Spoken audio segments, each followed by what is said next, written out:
Seattle's contribution to popular music is undisputed. You know the names, from Hendrix to Hart, Pearl Jam, Macklemore, and many, many more in between. In this series, we're going to examine Seattle's music community, in depth with unique performances, with interviews, and much, much more. We're also going to find out what makes Seattle, Seattle, and what makes this city on the shores of the Puget Sound one of the best places on the planet for music.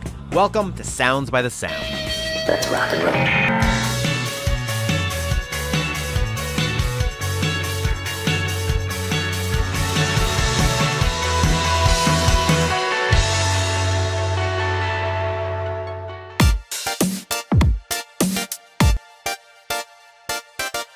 Hey, what's up everybody? My name is Andy Harms. Welcome to Sounds by the Sound. We are in Seattle, Washington at the top of the iconic Space Needle, which you can't see the Space Needle because it's completely under us, but you can see the view from the Space Needle, which is absolutely gorgeous. There have been a number of events that have happened at the Space Needle over the last decade or so that have really kind of helped crystallize that Seattle music community. A good example is Sub Pop Records, which is one of the preeminent Seattle record labels, held its 25th anniversary here at the Space Needle. It was a special night where Mudhoney played, or maybe the Macklemore video for Can't Hold Us. You can find those guys at the very tippy top, waving their Macklemore flag from the very needle part of the Space Needle. A special moment, absolutely. Other bands have played here as well. The Killers have been here. Fall Out Boy has been here. Again, it is very supportive of the arts and a perfect way to start off our episode looking at the iconic music landmarks of Seattle. And so, this being Sounds by the Sound, we weren't going to come to the Space Needle without bringing a band along with us. Brothers from Another, one of our favorite young hip-hop trios out of Seattle. We're going to have a live performance from the guys in just a second. These guys are great. These guys got their start at the EMP's Sound Off competition that the museum holds every single year to help support the music community. We'll talk to them about that and much, much more. But first, we're going to do a performance. It's Brothers from Another on Sounds by the Sound. We're in Seattle. We're Brothers from Another, and this is called One More Time from our debut album this summer.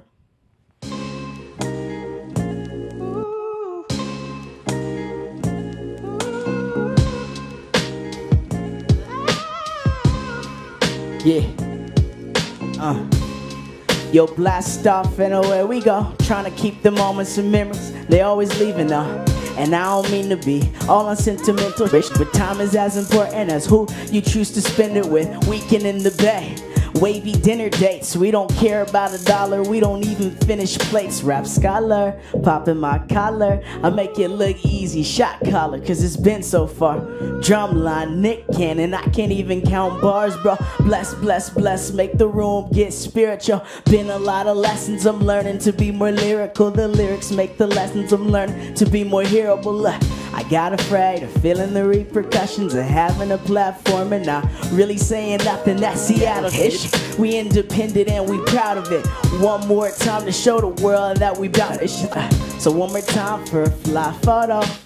One more time for the camera, girl. This is for the sunrise, the sunrise. Yeah. This is for the good times, the bad times. This is for the late nights, the great life. Oh, as long as we can shine, we'll do it one more time.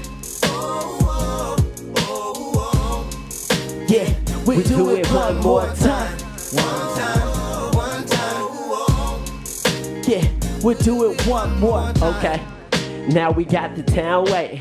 Keep bringing up all this as new forms of validation. Like we ain't won the series since 2006, but we hosting up that trophy every time we take a pic. Look, I'm done looking backwards. I'm so done looking backwards. I ain't looking to the side, neither done with you rappers. Bakers bake their own bread. Don't go to other bakers. I wish rappers did the same. Kept their eyes on their paper like your session's your session, dog. Stop listening in. Your session sound like his session, you're just fitting in. I don't see no progression, I mean, where does it end? Yeah, you might get that blog, but we won't see you again. Like, really, dog, it really don't compare.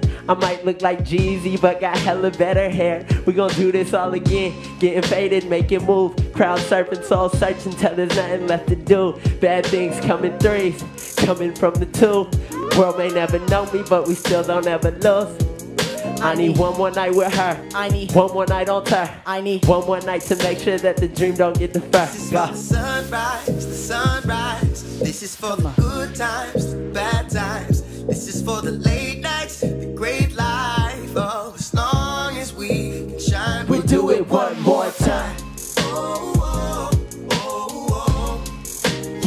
We do it one more time. One time, one time. Yeah, yeah. Look, we do it one more time.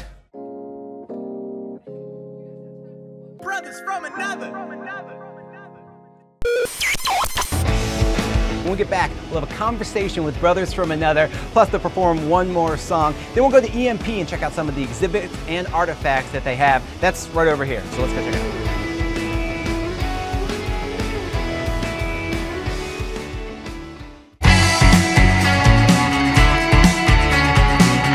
Watching Sounds by the Sound, we are joined all day by these guys, Brothers from Another.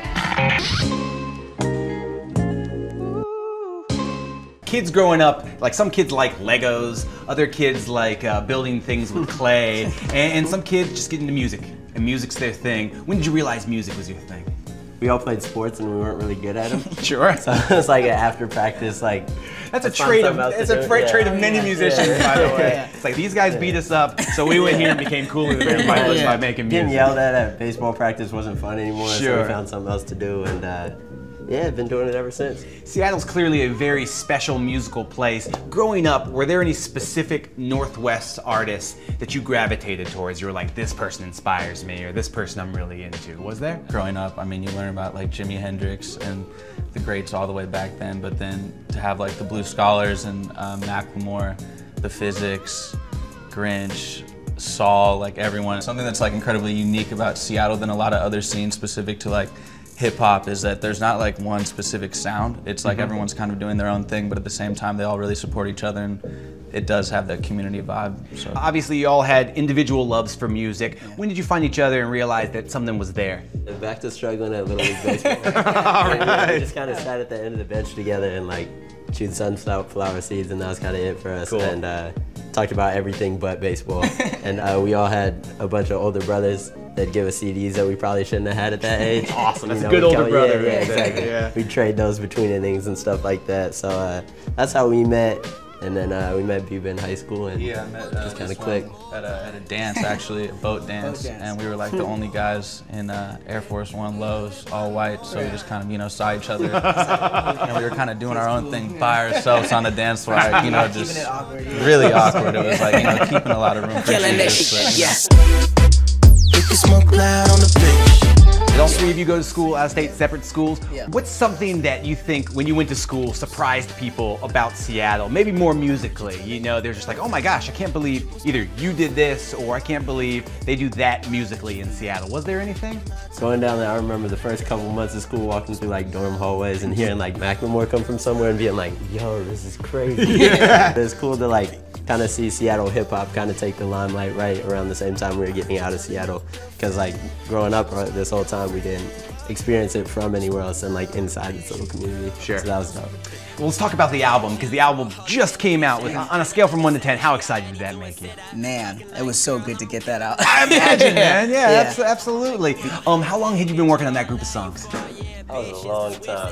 Yeah. When we started, we didn't know what we were doing. We were just like messing around, making songs, and we made a bunch of songs that never became a part of the conversation for the album. But like during that whole process, it started to like take shape. So it was probably a year and a half, 2 years of just like hanging out, working, and then it came together, and it was like a little bittersweet putting it out. Where it's like, this has kind of been like the defining character in the last 2 years of our lives, was going to the studio and making this happen. So it was dope. It was dope. Nice Awesome. place. I saw a bunch of cool artwork that you guys did, and there is one kind of single solitary van. Is that what it is? With a bunch of different color backgrounds. What's the significance of the van?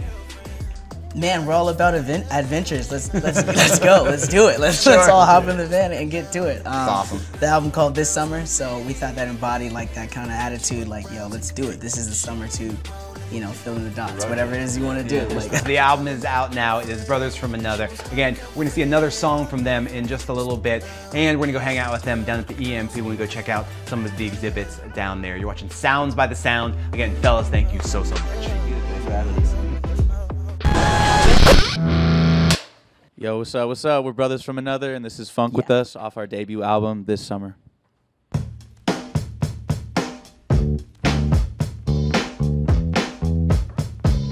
You the third rock from the sun. Wait, what?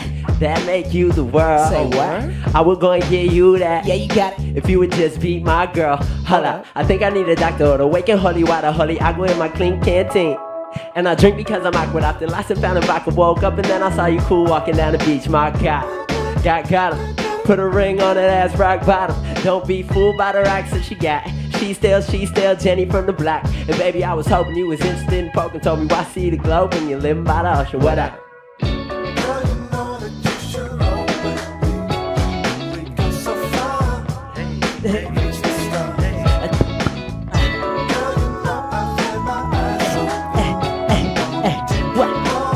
Two-step. Talk to me, baby. She walked into the room and the game changed. She like rock, jazz, and hip hop. Never rock with the jazz I'm about to drop. With the same two-step, place my bets. Get the ball rolling, put it all on black. I'm not a rap star, baby, put it all in rap. I could write to the world what you thought on that. She a summer queen, all in her style. Every time she smiled, the sun come out. So I turn the heat on, I'm digging her tone. Trying to figure out a way that I could get her alone, girl. Ha, it's so simple. I'm trying to get you to show them dimples. Slow tempo.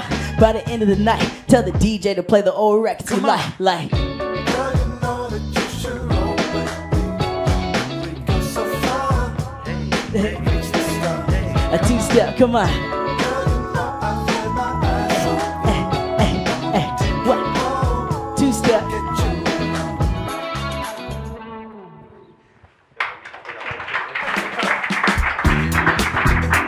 That felt like a lot like a home fitness video.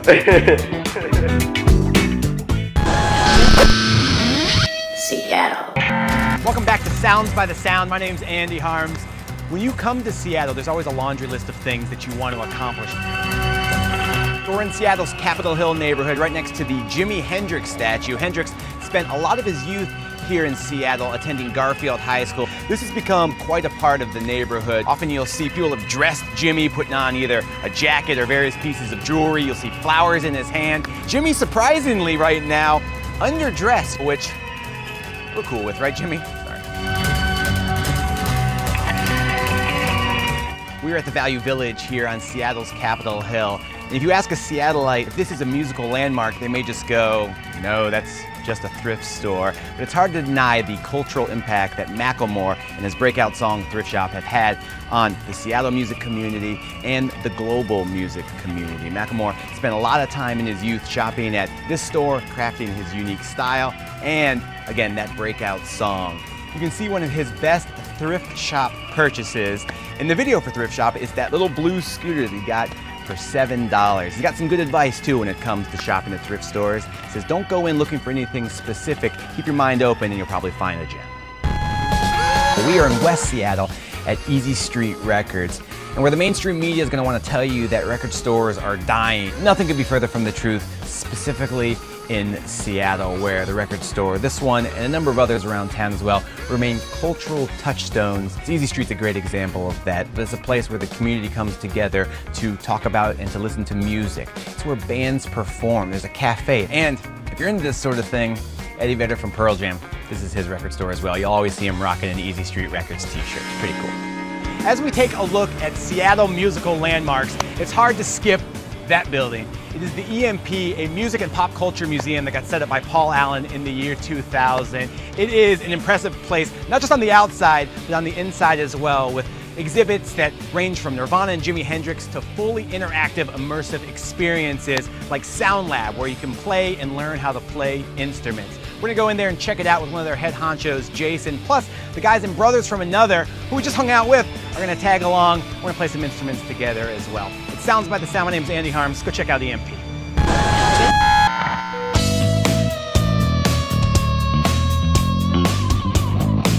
Jason, how long have you been here? I've been here since '99, so I started a year before we opened. Awesome. Can you describe kind of the goal of EMP?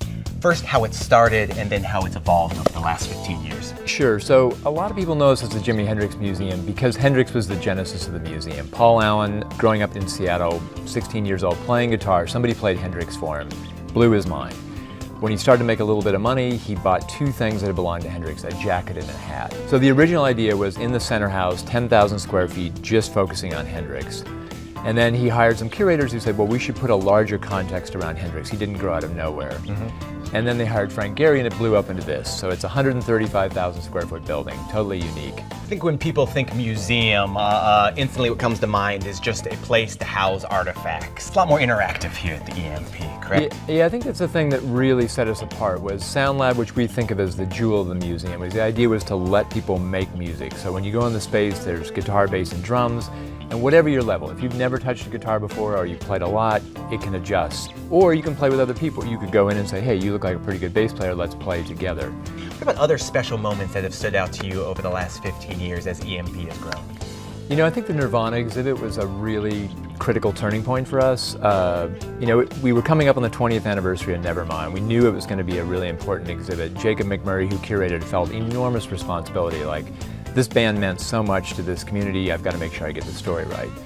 But it also was a moment where I think the community, particularly the music community, felt like this museum's actually about us. And I think before they were unsure about that. But with that exhibit, it really felt like they've gotten the story right, they've gotten multiple voices in it, and it really made them realize, God, they're actually documenting what happened. Is it the most successful thing you guys have ever done, you think? You know, before it was like, oh, you've got to make sure you do the pilgrimage to see Hendrix, but I really feel like it's Nirvana now. Sure, yeah. Actually, just talking about the Influencers concert series, which just got started. Can you explain that concept? It's super cool. There's so many great venues in Seattle. It's like, is there some way that we can do something that's different? So finding a band that's had a great influence and then pairing with a younger band that's been touched by them.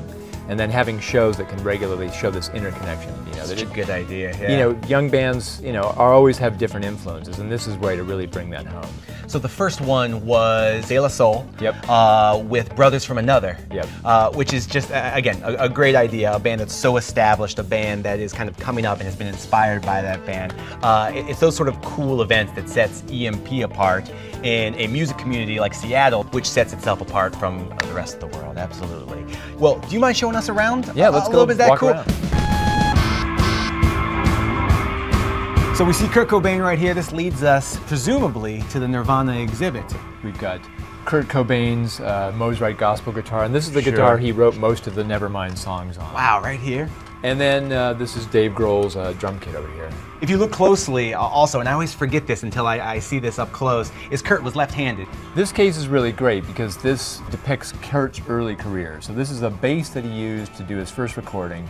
His aunt had a reel-to-reel, and that's what he did his first tape on, and then shared it with Dale Crover. But he wrote this note about it, and at the very end here, he says about Kurt, I think he could have some kind of future music if he keeps at it. Amazing. This tape right here is one of those holy grails of Nirvana lore, the Fecal Matter demo tape. This is the first demo recording they did in Seattle. It cost them $152. Yeah. And this is what connects them then to Sub Pop. And then of course they get signed based on this demo tape. It really gives you a sense of what they were like when it was just them hanging out together. You know, once they become icons, people's view of them changes. To see them in the early stages in these photos is really, it kind of humanizes them. You know, when I look at this touring schedule, they have like a day of rest, I think 2 days in, and then pretty much for the next 35 days, there's really no rest. Yeah. And you realize, I mean, it's exhausting. I mean, they're working their ass off. Sure. Of course, the thing that really breaks the band is, Smells Like Teen Spirit becomes a huge hit, but in part of that was the videos. This is actually the MTV award and also the sweater he wore in that film. But the thing that cracks me up about the MTV award here is it actually says Smells Like Teen Spirit, so they actually got it wrong. Of course they did. The other thing I love about it too is like here they've got the band, they're down in Australia, they're waving goodbye as if they're the Beatles. There's nobody actually at the airport. That's and awesome. I think one thing that gets overlooked with the band is there's this cloud that hangs over it, of course, with Kurt's death. They were funny. I mean, this is a band that had a great sense of humor, and I think sometimes that gets missed. Absolutely.